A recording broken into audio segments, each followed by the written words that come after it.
This morning on Rossen reports a new warning about the companies you hire to do work inside your home. Who are these guys we welcome in, and could they be dangerous? Today, national investigative correspondent Jeff Rossen found some frightening results. Jeff, good morning to you. Hey, Savannah, good morning. Look, this affects all of us, and we don't think twice about it. Need your TV fixed? You call the company. Need your deck cleaned? You call the company. And we trust them to send safe workers. But we found some of those workers are actually violent felons who have robbed, even attacked customers inside their own homes. This little girl was just 4 when it happened, chased around her own living room by a sexual predator. He was here to fix the family's fireplace, sent by a company the girl's mom, Sally Bach, trusted. It was a well-known company that did lots of work in homes across Seattle. So you figure the worker they're sending to you is safe? I had no reason to stop and think differently. All seemed normal. He came in wearing a uniform and started working. But while the babysitter was in the next room, James Warning turned his attention to Sally's daughter, playing just feet away. He said to her, "Let's play a game. I want you to be as quiet as you can." He exposed himself to her and started to touch himself. He wanted her to take off her clothes, and she managed to keep the couch between herself and him so he wasn't able to touch her. As a parent, what was this like for you? It was terrifying.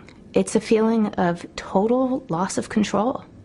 Even more terrifying, James Warning had a criminal past, a violent felon who spent 15 years in prison for attacking another little girl. That reputable company who sent him in never did a criminal background check. I have James Warning's rap sheet right here, and it's scary. Convictions for kidnapping, attempted child molestation, and attempted murder. And we let him into our living room. Warning was caught and thrown back in prison. While cases like that are rare, it's happened from Chicago to Memphis to New York.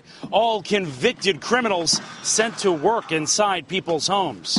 It was the most horrific thing anyone should ever go through in their lives. Lucia Bone runs an organization fighting for tougher regulations.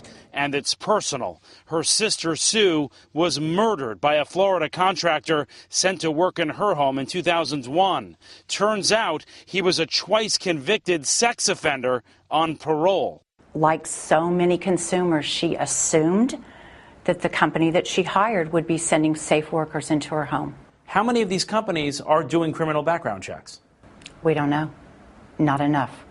And that's the danger. Exactly. Believe it or not, many companies don't have to. There are no federal laws and only spotty local laws requiring service companies to do background checks. Checks that may have protected this little girl. If the law isn't changed, it's going to keep happening. There needs to be federal legislation requiring proper criminal background checks, legislation that is strong and has teeth in it and would protect consumers. Victims are hoping all of those cases will get the attention of federal lawmakers because right now there is no pending legislation to fix this. Important, they say, because background checks are expensive and many companies won't do them unless they're forced to. So if you're having work done in your home today, here's the takeaway for you. Ask the company about their policy. Do they screen workers? Also, invite a friend over so you're not alone in the house with that worker. If a friend can't come over, call someone in front of the worker. Get on the phone and say, look, John Smith from so-and-so company is here. That way the worker knows someone else is aware. Of course, important to note, many workers are perfectly safe, but victims say you should never let your guard down, Savannah. All right, Jeff Rossen, thank you so much.